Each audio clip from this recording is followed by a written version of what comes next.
here with the authority on all things Georgia, from DawgsHQ, the dog father, Rusty Mansell. Not Mansell. Man, that was one of the first things you told me. I'm not Johnny. Mansell. Yeah. How we doing, man? This is awesome. It's good, man. Not many people ask me if I'm Ken and Johnny Mansell anymore, but for a while there, that was kind of people would ask me if I'm Ken and Johnny Mansell. I was like, I'll take some of that oil money for sure, but it's definitely Mansell. It's good, man. It's I love this. This kind of gets your juices flowing and kind of this lets you know that things are starting about to get serious. Isn't it? It's like this is the first tangible thing we have where, okay, if you can make it there, if you can make it there, you're good.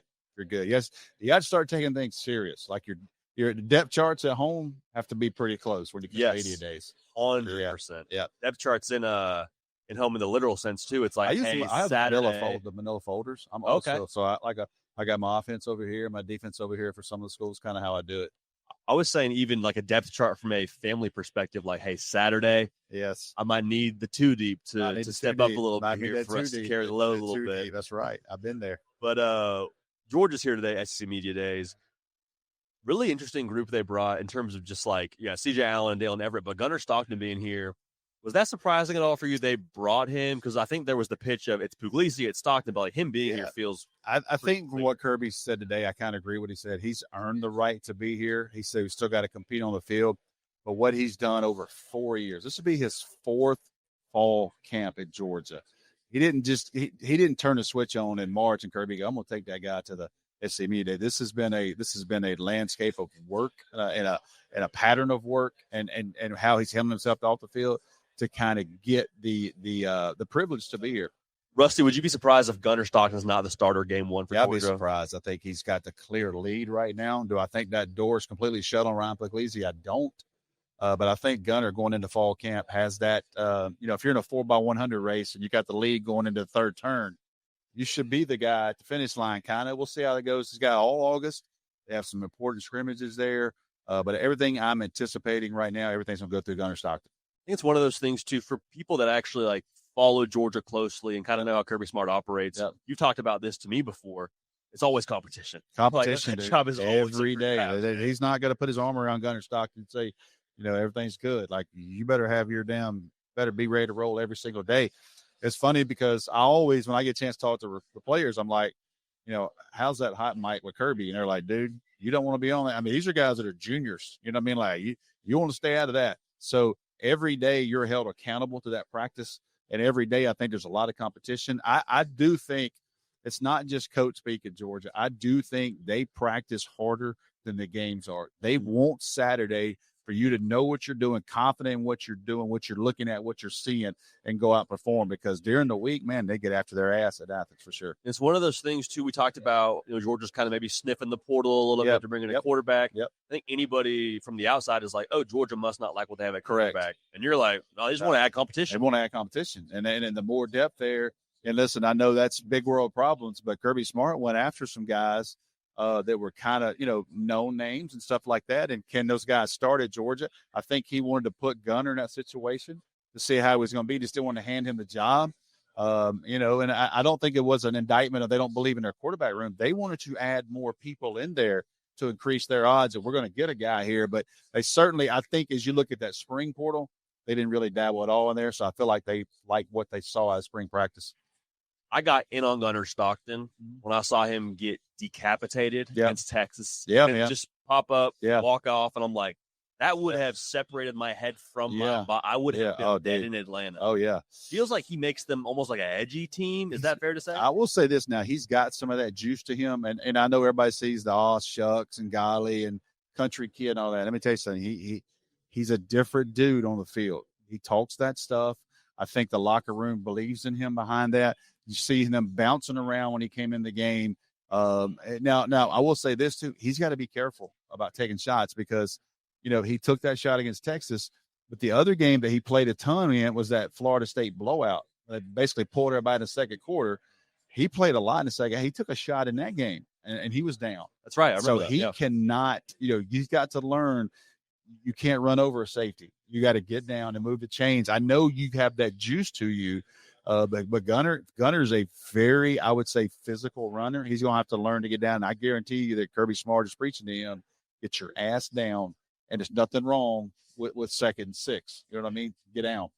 Hey, Gunner, we're getting on the slip and slide a little bit Slip here. and slide, brother. yeah. We're gonna make sure we get you sliding into first, No nice doubt. and safe, so you can play the next series. What do you feel like people are missing with Georgia? I think depth. I think because they got so many. Kirby said today that 54% of their team is first and second year players. That's a lot of young guys, but I feel like Georgia is still under the mantra of we're 1 through 85, 1 through 105, whatever it is. Georgia still wants to be 3 deep. And if you're going to make a run all the way into January, how deep are you? I don't know that Georgia 1 through 85 is the most talented football team in the country. I don't.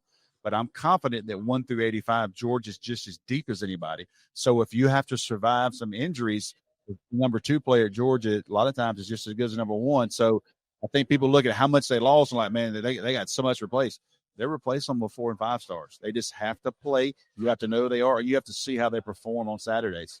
I love what he said a year ago. He said, we're entering into a phase in college football where there's the deterioration of college football happening. Yeah. He's like, but also we still got more than everybody else. Like, deteriorating, but we're still we're still one of the halves. Football. He knows that. I mean, Georgia's a great place. I think it's one of the top 4 or 5 jobs in the country. I really do. Yeah. I think you got all the great you have all the great resources in the state of Georgia, great football players. We pay our high school coaches more. I know there's a viral list. It's got all these guys making $200,000, $150,000, $75,000. You know, they're CEOs of those communities. I mean, they're in charge of everything.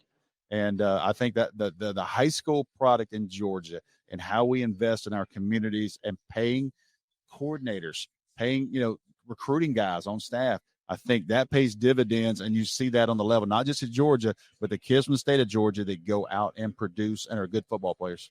Who's a Georgia player that maybe the folks don't know just yet, but come November, come December, it's like, hey, this is your Lad McConkey. This is your. Well, I don't know that he is going to actually be a front page headline guy, but I think people that watch Georgia are going to be like, oh, damn, that's the next one. This Juan Gadsden's a true freshman offensive lineman. He's 6'7", 6'8", whatever.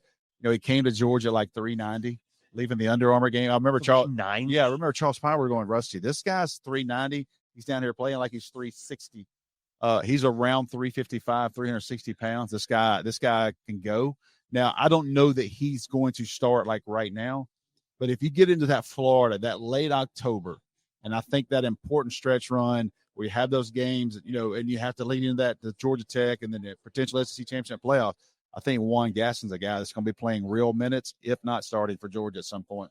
Hard to do as a true freshman. On the other side, that one of the headlines too is Elijah Griffin. I mean, that's number 1 defensive lineman in America last year. I fully anticipate him to play. I think a lot of people are going to know Elijah Griffin, but I think on the other side of the ball, it's really hard for an offensive lineman to play as a true freshman. I think Juan Gadsden has a great chance to play at Georgia. That receiver room too, you and I've talked about times. Yeah, they spent there.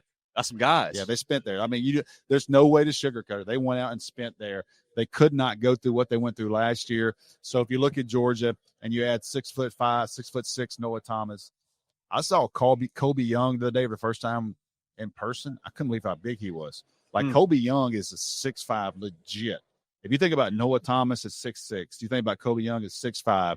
You look at Oscar Delp at 6'4", a tight end, and then you look at Zachariah Branch. You put this damn jitterbug. Versatile, yeah. You bring that guy in there, all the twitchiness he brings. I think the wide receiver room at Georgia got changed really quickly. It's a lot of genres. A lot of different guys to attack different levels with that. So I'm excited to watch that. Rusty, I appreciate all your time, man. That's kind of the Georgia football part of this, but I just want to get your take on this or hear your thoughts on this as we get out of here, man. Like we were talking yesterday, you're sitting across the table from me, like you love this still. I do love it, man. Which fires me up because I think in this space it's easy for different people in our industry to be like, oh man, media days again. Now I got to go punch the time card. Like you love this, and it fires me I've up. told this story a million times. 1997 to 2001, I worked in a steel mill.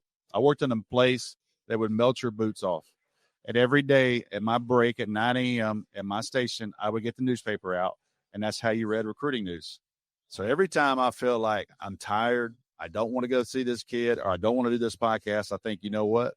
What would I thought about working in that steel mill? If I told you in 2025, people are going to pay you to talk about sports, and people are going to pay you to go watch Derrick Henry work out, or go watch Nick Chubb work out, or go watch a little 8th grader by the name of Trevor Lawrence throw the ball. By the way, kid had a flat top. And, those stories and those type of things for me, it's like, you know what?